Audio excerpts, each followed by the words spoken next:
누가복음 5장 1절에서 5절에 있는 말씀, 또 요한복음 21장에 있는 말씀을 가지고 가장 큰 변화는 부활하신 주님을 만나는 것입니다 라고 하는 제목으로 하나님의 말씀을 함께 나누고자 합니다. 여러분, 이 변화라고 하는 것, 이게 쉬운 걸까요? 변화는 항상 어떤 괴짜들에 의해서 이루어진다고 합니다. 사람들이 가지고 있는 모든 사람들의 배경이나 외모나 많은 것들은 95%는 다 비슷합니다. 거기서 거기입니다. 한 5%가 이제 다른 건데요, 그 5%에 집중을 하면은 거기에 큰 성과가 있다고 합니다.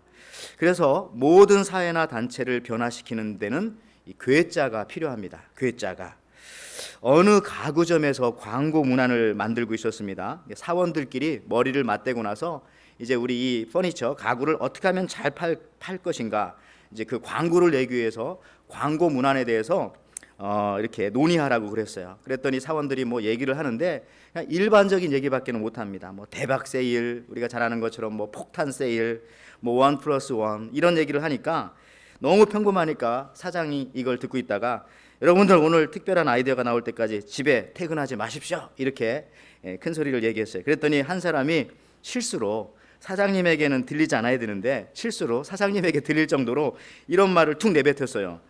야, 이거 우리 사장 미친 거 아니야?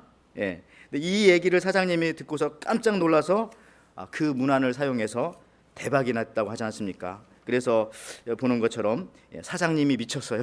이런 광고가 되게 많아요. 뭐 음식점에도 많고 가구 팔 때도 많고, 우리 사장님이 미쳤어요. 여러분, 우리 기독교의 독특성이 무엇일까? 세상의 종교와 다른 것이 무엇일까? 또 우리가 다르기 위해서는 무엇이 필요한가? 예수 믿는 사람들인데 우리는 왜 이렇게 또 안 변할까? 이런 것과 관계해서 오늘 생각해 보는데요. 여러분, 10년 전이나 20년 전이나 똑같은 사람이기에 우리는 한결같은 사람이다라고 주님께 칭찬받을까요? 저는 아니라고 생각합니다. 믿는 사람은 변해야 합니다. 물살을 거슬러 올라가는 물고기처럼 파닥파닥 그렇게 변해야 합니다. 그러면 내가 변했는지 안 변했는지를 무엇을 통해서 가장 쉽게 알 수 있는가? 쉬운 방법이 한 가지가 있습니다. 그것은 뭐냐면은 기도 제목입니다. 기도 제목이 10년 전 그 기도 제목이나 20년 전 그 기도 제목이나 30년 전 그 기도 제목이나 물론 같은 건 있겠죠. 그러나 하나도 변하지 않고 그것이 절대로 변하지 않았다면은 아마 그 사람은 변하지 않은 사람이 아닌가 생각해 볼 수가 있습니다. 우리는요, 이 크리스천의 변화라고 하는 문제에 대해서 답을 얻기 위해서 오늘 두 본문을 가지고 이렇게 서로 비교하면서 오늘 이 문제에, 변화라고 하는 문제에 접근해서 성경적인 답을 한번 얻고 함께 은혜를 얻고자 합니다. 오늘 첫 번째 읽었던 본문 누가복음 5장은 예수님께서 처음 공생애를 시작하셨을 때에 제자들을 부르시는 그런 장면이고, 게네사렛 호수에서, 갈릴리 호수라고도 하죠, 그곳에서 제자들을 부르는 장면입니다. 두 번째 본문은요, 예수님께서 한참 이후에 그로부터 3년 정도 되겠죠, 십자가를 지시고 부활하신 다음에 디베리아 바닷가에 오셔서 제자들로 하여금 153마리의 고기를 잡게 한 그런 사건입니다. 이 두 사건 속에는 동일한 점도 있고 차이점도 있습니다. 그러면은 왜 성경은 이 두 가지 사건을 이렇게 보여줄까? 굉장히 강조하는 것 같은데요. 왜 이 두 가지 사건을 우리한테 보여줄까? 왜 그럴까요? 변화된 모습을 보여주기 위해서 그렇습니다. 누가복음 5장과 같이 처음에 예수님을 만났을 때도 고기 잡을 때 바닷가에 갈릴리 호수에서 예수님을 만났고, 부활하신 이후에도 제자들이 갈릴리 호수에서 예수님을 만났고, 오늘 두 본문을 통해서 한 세 가지 차이점이 좀 있거든요. 고기의 차이점, 잡은 고기의 차이점이 있습니다. 또 그물을 던졌는데 그물의 차이가 있습니다. 또 한 가지는 시간과 장소의 차이가 있습니다. 이걸 한번 비교해 보면서 어떻게 변했는지 한번 살펴보기로 하죠. 첫 번째는 물고기의 차이가 있습니다. 누가복음 5장의 물고기와 요한복음 21장의 물고기, 다시 말하면은 예수님을 처음 만났을 때 잡았던 고기와 부활하신 이후 예수님을 만나고 난 다음에 잡은 고기의 차이점이 있습니다. 자, 먼저 누가복음 5장 6절을 보시면요, 자, 그러하니 고기를 잡은 것이 심이 많아 그물이 찢어지는지라. 또 요한복음 21장 11절에는요, 시몬 베드로가 올라가서 그물을 육지에 끌어올리니 가득히 찬 물고기가 153마리라. 이같이 많으나 그물이 찢어지지 아니하였더라. 자, 두 사건의 공통점은 물고기를 많이 잡았다는 겁니다. 누가복음 5장에는 심이 많다 이렇게 말했어요. 그리고 요한복음 21장에는 153마리입니다. 그 굉장히 많은 겁니다. 그것도 큰 물고기를. 이게 공통점인데 그러면은 차이점은 무엇입니까? 첫 번째 누가복음 5장에서는 물고기의 숫자를 얘기하지 않는데 요한복음 21장에서는 분명하게 153마리라고 그 물고기 잡은 숫자를 밝히고 있다는 것이죠. 여러분, 그물에 잡힌 고기가 153마리라고 숫자를 분명하게 밝히고 있는 곳에는 거기에 영적인 의미가 담겨져 있습니다. 제가 이제 몇 가지 주석을 찾아봤더니 그 바클레이 주석에 의하면은요, 이 153이라고 하는 이 숫자는 교회의 보편성을 이야기한다고 하는 겁니다. 다시 말하면은 교회에는요, 유대인들뿐만이 아니라 이방인들도 들어올 수 있고 모든 백성들이 다 들어올 수 있도록 교회는 그렇게 방이 마련되어져 있다는 것이죠. 다시 말하면은 그 당시에 이스라엘 사람들이 알고 있었던 어종이 153종이었다는 거죠. 그러니까 모든 물고기를 다 잡을 수 있다라고 하는 그런 의미가 그 안에 들어있다는 것이죠. 바클레이는. 그 다음에 알렉산드리아의 교부였던 시릴이라고 하는 이 교부는요, 이 목사님은요, 이 100은 이방인의 숫자를, 또 50은 유대인의 숫자를, 그리고 3은 하나님을 의미한다, 뭐 이렇게 주석을 하기도 했습니다. 그리고 어거스틴은요, 이렇게 얘기했어요. 1부터 17까지를 계속 이렇게 플러스를 하면은 나중에 153이 된다고 합니다. 그런데 중요한 것은 여기서 1부터 17, 17개의 숫자잖아요. 그것을 이렇게 또 거기서 분해를 합니다. 10은 율법의 숫자고 7은 은혜의 숫자다. 그래서 결국 말하자면 뭐냐면 율법과 은혜, 율법 시대에 있던 사람도 예수님을 통해서 구원을 받고 은혜 시대에 있던 사람도 예수님을 통해서 구원을 받는다. 구약이나 신약이나 모든 사람들을 다 구원하실 수 있다라고 하는 의미가 또 있다는 거죠. 한 사람 더요. 우리 한국의 이광복 목사님, 옛날 분이십니다. 이분은요 또 이렇게 주석을 했습니다. 153은 120 플러스 33이다. 이렇게 일단 나눠놓고요. 120은 초대교회 그 120 문도들 있죠. 기도하라고 했을 때 다락방에 가서 기도했던 그 120 문도들, 성령 받은 분들이요. 그 다음에 33은 예수님의 생애의 숫자. 이 두 가지를 플러스했더니 153이라는 거죠. 그러면서 하나님의 교회는 이와 같이 예수님의 말씀을 듣고 순종하여서 남아서 성령 받은 사람을 통해서 예수님의 그 생애 가운데서 만들어졌다라고 하는 의미가 있다는 거죠. 에덴의 성도 여러분, 해석은 조금씩 다르지만 여러분들은 어떤 해석이 여러분들 마음에 와닿습니까? 그러나 중요한 것은 이 모든 분들의 해석에 공통점이 한 가지가 있습니다. 그것은 뭐냐면은 하나님의 구원의 범위가 유대인도 포함하고 우리 같은 이방인도 포함하고 구약 사람들도 포함하고 신약 사람들도 포함하고 모든 사람들을 다 포함할 수 있다라고 하는 해석을 가지고 있다라고 하는 것이죠. 그것이 바로 153. 더군다나 오늘 요한복음 21장에 이 153이라고 하는 그 물고기 앞에 큰이라고 하는 그 형용사가 붙었어요. large fish, 큰 물고기라고 합니다. 신앙이 성숙하여서 환난과 핍박의 파도를 뚫고 나가는 큰 물고기를 지금 그렇게 말씀하고 있는 것이죠. 성도 여러분, 이 두 본문에서 잡은 고기에 대한 또 예수님의 태도가 조금 다릅니다. 자, 누가복음 5장 11절에는요. 그들이 배들을 육지에 대고 모든 것을 버려두고, 이 모든 것 속에는 잡은 물고기도 포함됩니다. 모든 것을 버려두고 예수님을 쫓아가니라. 다 가셨어요, 그냥. 근데 요한복음에서는요, 예수님께서 지금 잡은 생선 좀 가져오라 이렇게 해놓고 숯불에 구워서 같이 그것을 잡수십니다. 그러니까 누가복음은 고기를 버려뒀고 요한복음에서는 고기를 친히 구워 드셨습니다. 여러분, 숯불에 구운 고기는 어떤 의미가 있을까요? 숯불, 뜨거운 숯불, 연단의 불 속에 들어갔기 때문에 고기가 익은 고기라는 것이죠. 그러니까 우리 성도로 말하자면은 환난과 핍박을 통해서 고난을 통과한 그런 성도들의 그런 모습입니다. 요한계시록 7장 13절에서 14절 말씀해 보면요, 장로 중 하나가 응답하여 나에게 이르되 이 흰옷 입은 자들이 누구며 또 어디서 왔느냐? 내가 말하기를 내 주여 당신이 아시나이다 하니 그가 나에게 이르되 이는 환난에서 나온 자들인데 어린 양의 피에 그 옷을 씻어 쉬게 하였느니라. 여러분들, 환난을 통한 성도들, 연단받은 성도들, 그러니까 예수님은요, 누가복음에 있는 고기는 신경 쓰지 않은 것은 그 고기들은 환난, 숯불을 통과하지 않았어요. 그러나 요한복음의 고기는 친히 잡수시고 주의 식탁에 올라갔는데, 하나님의 식탁에 올라갔는데 어떤 고기냐면은 숯불을 통과한, 연단과 시련을 통과한, 예수님 믿기 때문에 연단과 고난을 받은 그 성도들의 고기는 예수님께서 친히 가까이 하시고 드셨다는 겁니다.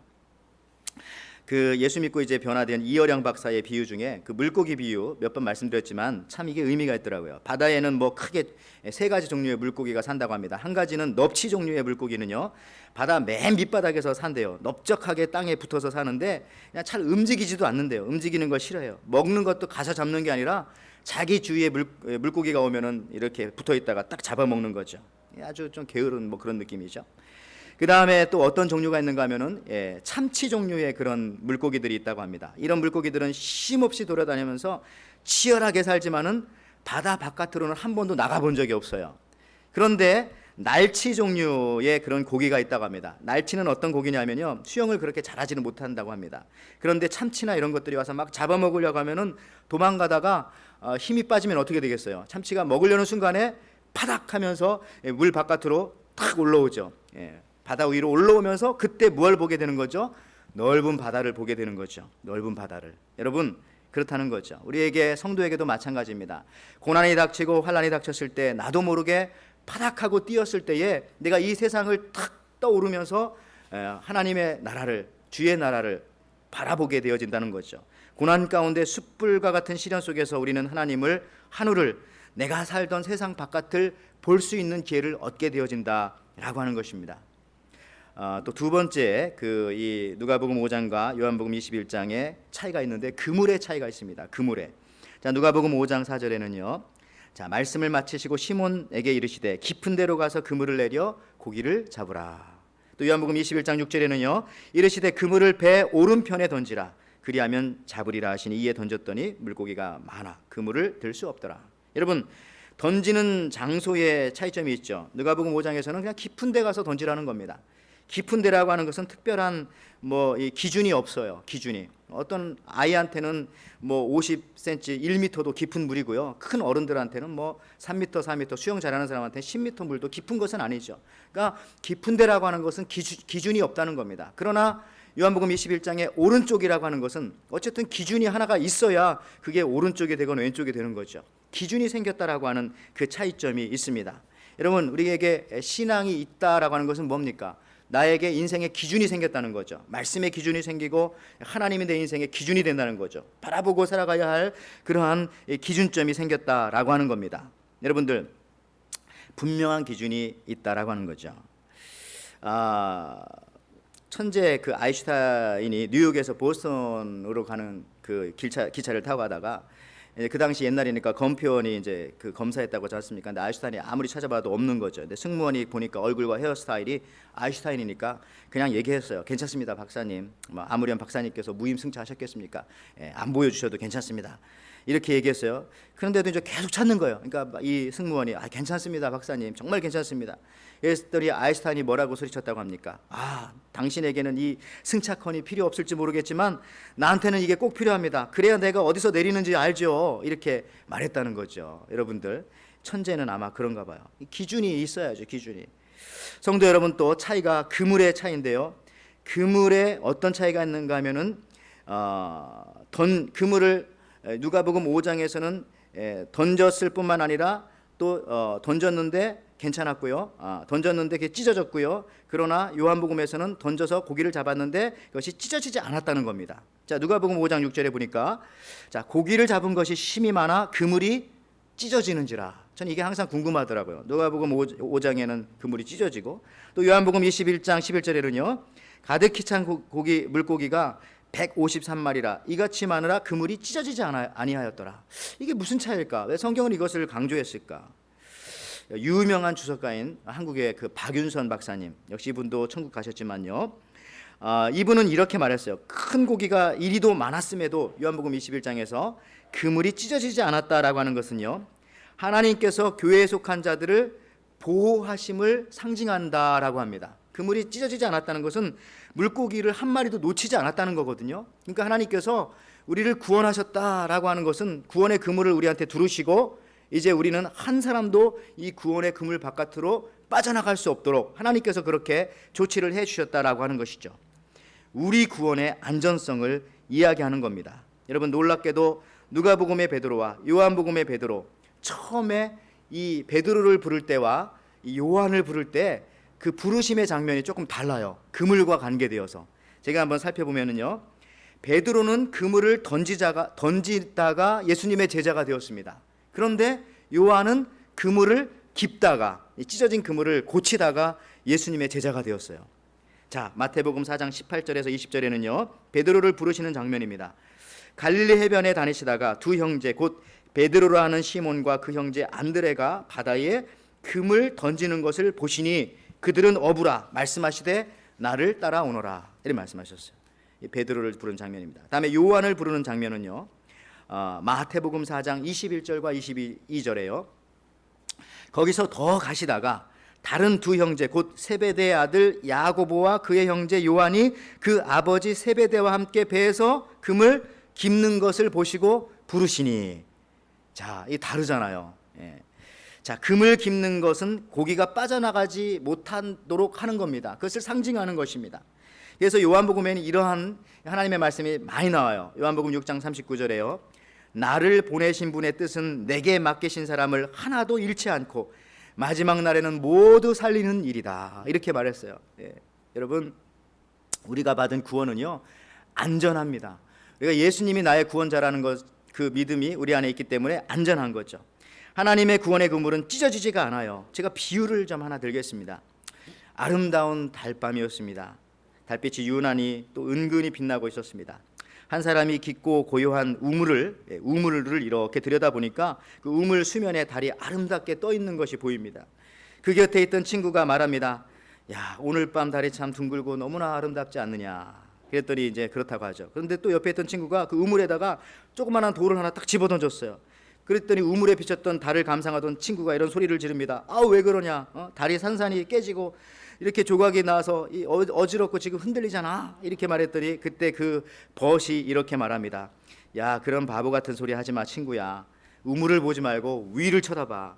달은 하나도 변하지 않았잖아. 여러분, 변한 것은 달을 반사하던 우물의 상태죠. 우리들의 마음이 바로 우물이라고 생각하면 됩니다. 때로는 우리의 마음이 우울하다고 해서 그리스도의 구원이 변한 것이 아닙니다. 때로는 내가 마음에 범죄한다고 해서 나의 구원이 사라지는 것이 아닙니다. 나아가서 내가 악한 마음을 품었다 할지라도, 물론 그러면 안 되지만 내가 나의 구원이 취소되는 것이 아닙니다.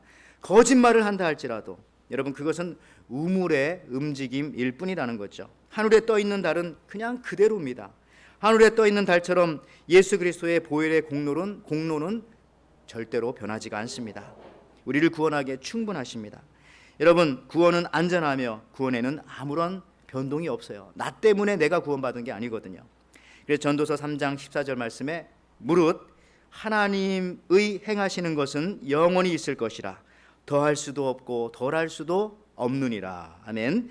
자, 이제 세 번째 우리가 비교해 볼 때요, 시간과 장소를 비교해 볼 수가 있어요. 누가복음 5장과 요한복음 21장을.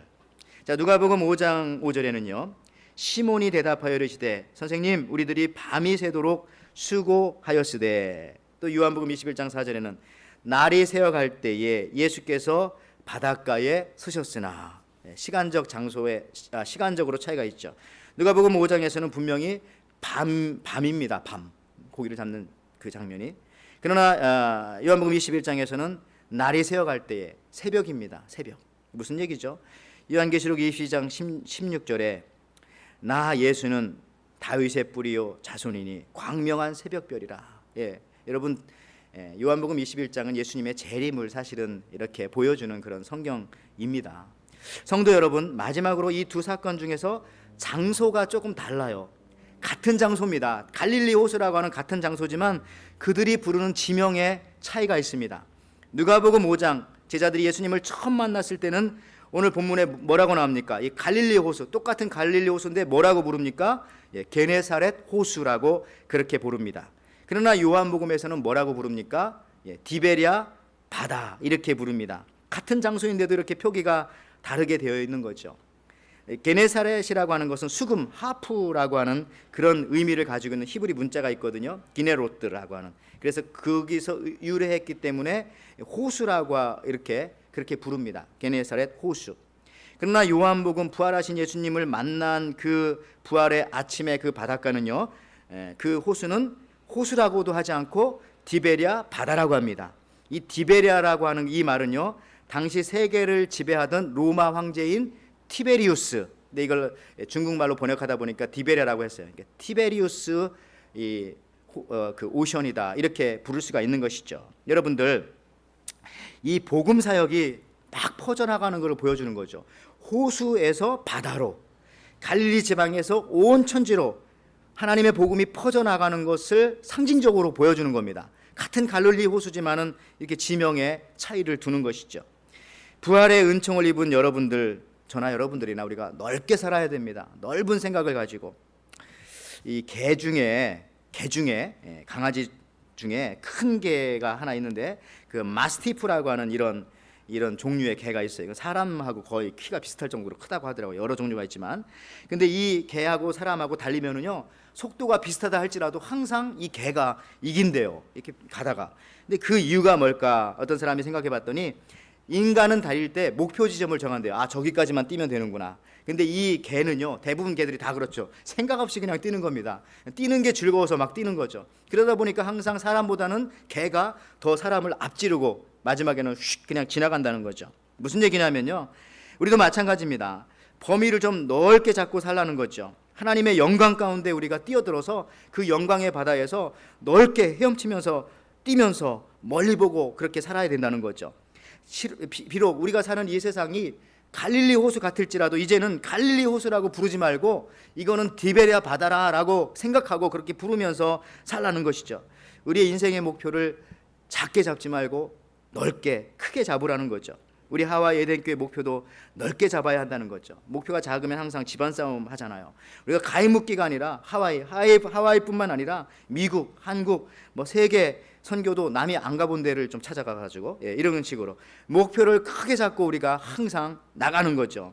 갈릴리 호수 같지만은 디베랴 바다라고 부르면서 나가면 되는 것입니다. 왜요? 우리가 부활하신 예수님을 경험하니까 꿈이 커지고 마음이 커지고 포부가 커지고 생각이 커지는 거죠. 이렇게 변화가 있어야지 믿기 전이나 지금이나. 그래서 우리 교회도요, 야, 우리 이제 100명만 채우면 되지, 200명만 채우면 되지. 그러면 나중에 그렇게 채우다가 망해요. 그렇지 않습니까? 좀 더 목표를 크게 잡고서 대담하게 그냥 남이 안 가는 그 블루 오션, 영혼을 전도하러 가고 안 믿는 자들을 향해서 생각을 하고 이런 식으로 그런 쪽으로 우리가 계속해서 하나님이 원하시는 곳으로 가야 된다는 거죠.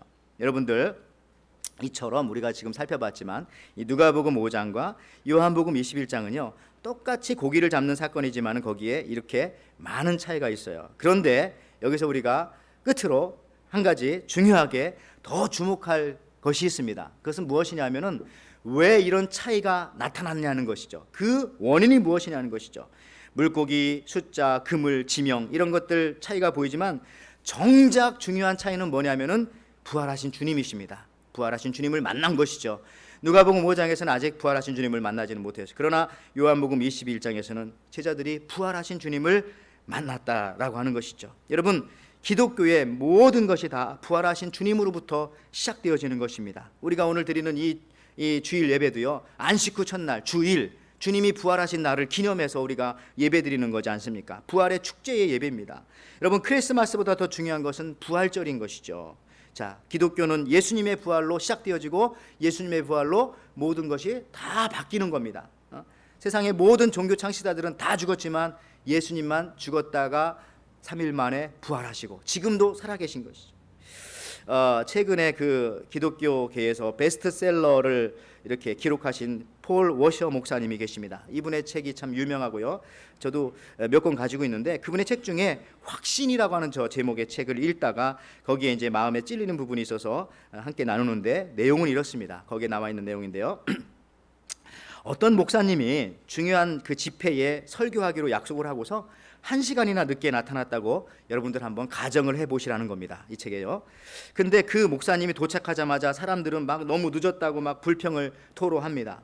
근데 그때 이 목사님이 이렇게 변명을 하십니다. 여러분, 제가 정확한 시간에 호텔을 출발해서 여기를 왔지만은 오는 도중에 고속도로에서 차가 고장나서 내려가지고 차의 타이어를 교체하고 있는데 그만 대형 그 화물차가 시속 100마일로 와가지고 저를 정면으로 들이받았지 뭡니까? 그래서 사고로 다 죽을 뻔했는데 죽지 않고 이렇게 겨우 살아서 이렇게 도착한 겁니다. 불편을 끼쳐드려서 정말 죄송합니다. 이런 목사님이 계시다면은 이 설명을 듣고 사람들이 뭐라고 생각할까? 가만히 봤더니 말은 그렇게 하는데 단정한 옷차림과 흐트러지지 않은 그 머리칼을 보면서 그에게 대형 그 교통사고를 당한 사람이라고 하는 그 어떤 흔적과 상처도 보이지 않는데, 이런 상황이라면 사람들이 뭐라고 생각하겠어요? 야, 저 사람 거짓말쟁이구나, 거짓말쟁이 목사님이구나, 이렇게 생각할 수밖에 없다는 거죠. 마찬가지로 대형 사고를 당했음을 보여주는 어떤 증거도 찾을 수 없었기 때문에, 그런데 마찬가지로요, 오늘날 우리 그리스도인들도 마찬가지라는 겁니다. 우리 그리스도인들에 대한 이야기입니다. 무엇이 더 크냐는 얘기죠. 대형 화물차 사고가 큽니까? 아니면은 살아계신 하나님이 더 큽니까? 화물차가 큽니까? 하나님이 큽니까? 그럼 누구랑 부딪혔을 때 더 큰 사고가 나야 되죠? 더 큰 변화와 흔적이 있어야 되죠? 이런 얘기하면서 작은 차와 충돌해도 큰 이 상처를 입게 되는데, 하물며 대형 화물차보다 더 크신 하나님과 우리가 딱 부딪혔는데 평생에 지울 수 없는 그 변화의 그 흔적이 있어야 되는데 왜 우리는 그게 없냐는 얘기죠. 그러면서 살아계신 하나님과 마주쳤는데도 우리 인격에 조금도 변화가 없다는 것은 그것이 기적이고 그것이 제일 이상한 일이라는 거죠. 우리는 우리 자신이 하나님의 자녀라고 믿고 스스로 자랑하고 고백한다고 합니다. 너무나 자연스럽게 우리는 주님의 종들입니다. 우리는 하나님의 백성입니다. 하나님이 우리의 마음에 임하였습니다. 이렇게 한다고 하죠. 그런데 그의 주장을 뒷받침할 만한 하나의 삶의 변화도 보여주지 못한다면은 이러한 모습들이 안 믿는 사람들의 눈에는 어떻게 보이냐는 얘기죠. 거짓말쟁이, 사기꾼, 위선자, 이런 것들로 보일 수밖에 없다는 얘기죠. 여러분, 요한복음 2장 4절에 그를 아노라 하고 그의 계명을 지키지 아니하는 자는 거짓말하는 자요, 진리가 그 속에 있지 아니하되. 여러분, 우리가 부활하신 예수님 만났는데 변하지 않으면 안 되는 거죠. 근데 그게 말로 변하는 게 아니라 내 삶이 변했기 때문에 내가 증거하는 것이 아니라 다른 사람들이 나의 변한 모습을 말해줄 수 있어야 된다는 것이죠. 마태복음 28장, 누가복음 24장, 마가복음 16장, 요한복음 20장과 21장, 이런 장들은 부활장입니다. 예수님 부활에 관한.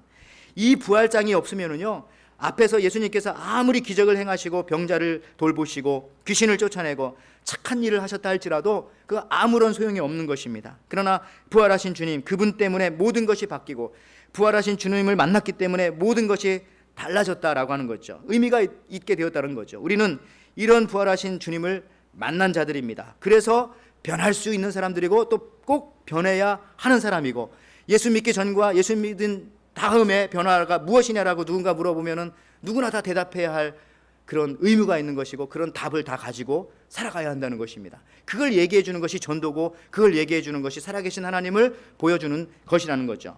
여러분, 부활하신 주님을 만나면은 나타나는 첫 번째 증거가 뭐냐면요, 죽음이 다르게 보입니다. 죽음이 두려운 것이 아닙니다. 죽음조차 이기신 그 주님을 주인으로 섬기고 따르게 되기 때문에 그렇습니다. 중국의 고전인 사마천의 그 사기에 보면은요, 거기에 이런 말이 있어요. 사마천의 사기에 보면 사람들이요, 자기보다 10배 많은 것을 가진 사람에게는 욕을 한다고 합니다. 욕을. 야, 저 사람 무엇 때문에 얼마나 저렇게 거짓된 삶을 살고 사기쳤으면 저렇게 많이 가지고 많이 벌었냐, 이렇게 자기보다 10배 많은 가진 사람한테는요. 그러나 자기보다 100배 많이 가진 사람을 만나면 서서히 두려워하기 시작한다고 합니다. 자, 그런데요, 자기보다 1000배 많은 사람에게는요, 그 사람에게 고용되고 싶어 한다고 합니다. 나도 그 사람 밑에 들어가서 일을 좀 했으면 좋겠다. 그런데요, 자기보다 10,000배 이상 가진 사람을 만나면은 스스로 그 사람의 종이 되고 싶어 한다고 합니다. 주인으로 섬기고 싶다는 거죠. 여러분, 우리 주님은 죽음을 이기신 가장 강력한 분이십니다. 가장 강한 분이십니다. 그러므로 누구나 이런 죽음까지 이기신 부활하신 예수님을 만나면은요, 그래서 예수님 앞에 가서 나의 주님, 나의 주인님, 이렇게 고백할 수밖에 없다는 거죠. 그분을 나의 인생의 주인으로 모시고 싶은 마음이 자연스럽게 들 수밖에 없다는 거죠. 부활하신 주님, 죽음을 이기신 예수님을 만나면은요, 스스로 주님의 종이 되기를 기뻐한다라고 하는 것입니다. 여러분, 부활하신 주님을 만나셨죠, 다? 그러실 줄 믿습니다. 부활하신 주님이 지금 여러분과 함께 하시죠? 근데 왜 여러분 우리가 때로는 두려워하고, 왜 불만하고, 왜 우울해하고, 왜 걱정하고, 우리가 왜 염려합니까? 그런 것들 가지고 우리가 살잖아요. 죽음까지 이기시고 부활하신 주님이 여기 계시고 여기 계실 뿐만 아니라 여러분들의 마음속에 계신데 말이죠, 여러분, 우리의 겉모양은 세상 사람들과 다르지 않을 수가 있어요. 그러나 우리의 속은 다릅니다. 부활하신 예수님을 만난 사람들은 분명히 다릅니다. 삶이 다릅니다. 같은 시계를 차도 사장은 출근하는 시간을 보기 위해서 시계를 차지만 회사원들은, 직원들은 퇴근하는 시간을 보기 위해서 시계를 찬다고 하죠. 여러분, 같은 회사에서 근무하는데 50대, 60대 먹은 사장님은 일을 해도 하나도 피곤하지가 않아요. 그런데 젊은 20대, 30대 사원들은 매일 피곤합니다. 제가 부교역자 18년을 해봤지만은 교회에서도 담임 목사나 이런 사람들은 피곤하지 않은데 제가 부교역자 18년 해봤기 때문에 부교역자는 늘 피곤합니다. 뭘 해도 항상 피곤합니다. 왜 그럴까 생각해봤는데 우리가 그렇다는 게 아니라 그 사원 의식을 가졌기 때문에 그렇습니다. 주인 의식이 없어서. 근데 기독교에서 주인 의식이 뭐냐면 바로 이 부활 신앙입니다. 부활 신앙. 그래야 죽음으로 위협하는 세상 속에서 우리가 당당하게 피곤하지 않고 교회 일을 해도 남의 일을 하는 게 아니라 이거는 주님의 일이다. 이게 내 일이다. 주의 일을 해도 하나도 손해보는 것 같지 않고 주를 위해서 돈을 쓰고 주를 위해서 내 건강을 바치고 시간을 바쳐도 하나 피곤하지 않고 하나 손해보는 것 같지 않다라고 하는 것이죠. 여러분, 말씀 좀 마치면서 인터넷에 참 이상한 명언들이 요즘에 떠다녀요. 뭐 교회 봉사를 좀 하려고 하면 마음속에 이런 생각들이 자꾸 든다고 하네요. 첫 번째는 너까지 나설 필요 없어. 여러분, 이런 생각 든 적 있어요? 두 번째, 헌신하면 헌신짝 된다. 이런 것들. 포기하면 편하다. 새벽기도 가려고 마음 먹으면 일찍 나는 새가 더 피곤하다. 이런 거. 뭘 좀 먼저 하려고 하면은 하면 된다가 아니고 되면 한다. 되고 난 다음에 시작해, 조인해. 여러분, 티끌 모아 태산이 아니고 티끌은 모아봤자 티끌이다. 이건 목사님들, 잘못된 목사님들, 이런 사람들. 여러분, 이처럼 부정적이고 불신하는 세상 속에서 우리는요, 부활 신앙을 가지고 살아야 피곤하지 않고 끝까지 주의 일을 마칠 수가 있습니다. 죽음의 문화를 이기고 가는 곳마다 살리는 사역을 할 수 있는 것입니다. 성도 여러분, 우리 자신을 한번 돌아보시기 바랍니다. 여러분은 153, 153마리에 속하는 큰 고기로 성장하시는 성도들이십니까? 여러분은 고난과 연단의 숯불에 익은 고기로서 주님의 식탁에 올려져 있습니까? 여러분의 삶이? 여러분은 주님 중심으로 서 있어야 하는데 지금 그렇게 서 계십니까? 여러분의 가슴에 품은 영혼의 어장은 게네사렛 호수 정도가 아니라 이제는 디베랴 바다의 꿈을 가져야 하는데 그런 꿈을 가지고 계십니까? 우리 에덴교회가 품고 있는 어장의 크기는 호수입니까? 바다입니까? 그런데 이 모든 변화를 가져오는 원천은 부활하신 예수님을 만났고 그분이 우리와 또 내 안에 함께 하시는 이유 때문이라는 것입니다. 오직 그것만이 근본적으로 우리의 삶을, 내 인생을, 우리의 교회의 모습을 변화시킬 수 있는 유일한 힘입니다. 여러분은 이미 그것을 소유한 분이십니다. 변하십시오. 우리가 변합시다. 우리 같이 변해요. 예수 믿으면서. 그것이 부활하신 주님을 만난 이들의 당연한 그런 일입니다.